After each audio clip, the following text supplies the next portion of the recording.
ବିଭିନ୍ନ ପ୍ରକାର ଦୁର୍ଗନ୍ଧର କାରଣ।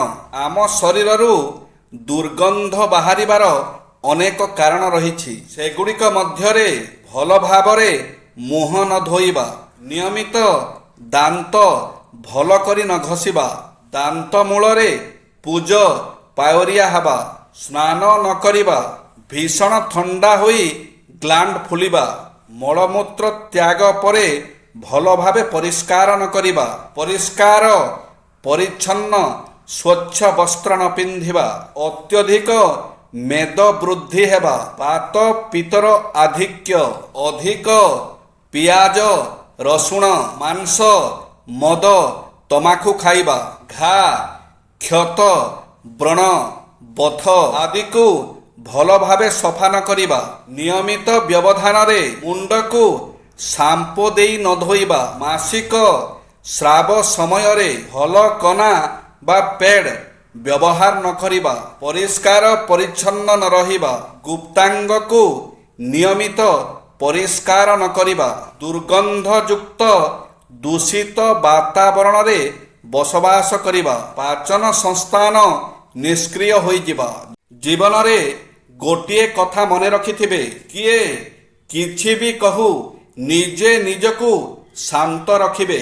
କାରଣ ଖରା ଯେତେ ଟାଣ ହେଉନା କାହିଁକି ସମୁଦ୍ରକୁ କେବେ ଶୁଖାଇ ପାରେ ନାହିଁ। ମଣିଷର ଆପଣ ଯେତେ ବଡ଼ ଉପକାର କରନ୍ତୁ ନା କାହିଁକି, ପରବର୍ତ୍ତୀ ସମୟରେ ଆପଣଙ୍କର ସାମାନ୍ୟ ଭୁଲ ହେଲେ ସେ ସେହି ଉପକାର କଥା ବୁନ୍ଦାଏ ମାତ୍ର ମନେ ପକାଇବ ନାହିଁ। ଏହା ସତ୍ୟ ଯେ ଆପଣ ଯେପର୍ଯ୍ୟନ୍ତ ଲୋକଙ୍କ କାମରେ ଆସୁଥିବେ, ଲୋକମାନେ ସେ ପର୍ଯ୍ୟନ୍ତ ଆପଣଙ୍କୁ ଚିହ୍ନିଥିବେ। କାହିଁକି ନା ସମସ୍ତେ ଜାଣିଛନ୍ତି ଦୀପ ଜଳିଗଲା ପରେ ଦିଆସିଲି କାଠିର ଅବସ୍ଥା କ'ଣ ହୋଇଥାଏ। ଲାଇଫରେ ଯେତେବେଳେ ଭାଗ୍ୟ ଆଉ ପରିସ୍ଥିତି ଦୁଇଟି ଯାକ ଖରାପ ଥାଏ, ସେତେବେଳେ ବହୁତ କିଛି ଶୁଣିବାକୁ ଆଉ ସହିବାକୁ ପଡ଼ିଥାଏ।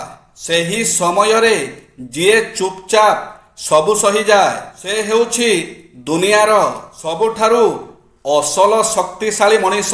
ଯେ ତିଳକଙ୍କ ଅଡ଼ି ବସିବା। ଶିକ୍ଷକ ଜଣେ ଛାତ୍ରଙ୍କୁ ସନ୍ଥ ଲେଖିବାକୁ କହିଲେ। ସେ ଛାତ୍ର 3 ପ୍ରକାରେ 3 ଥର ସନ୍ଥ ଲେଖିଲା। ଯେମିତି ସନ୍ଥ ସନ୍ଥ ସନ୍ଥ।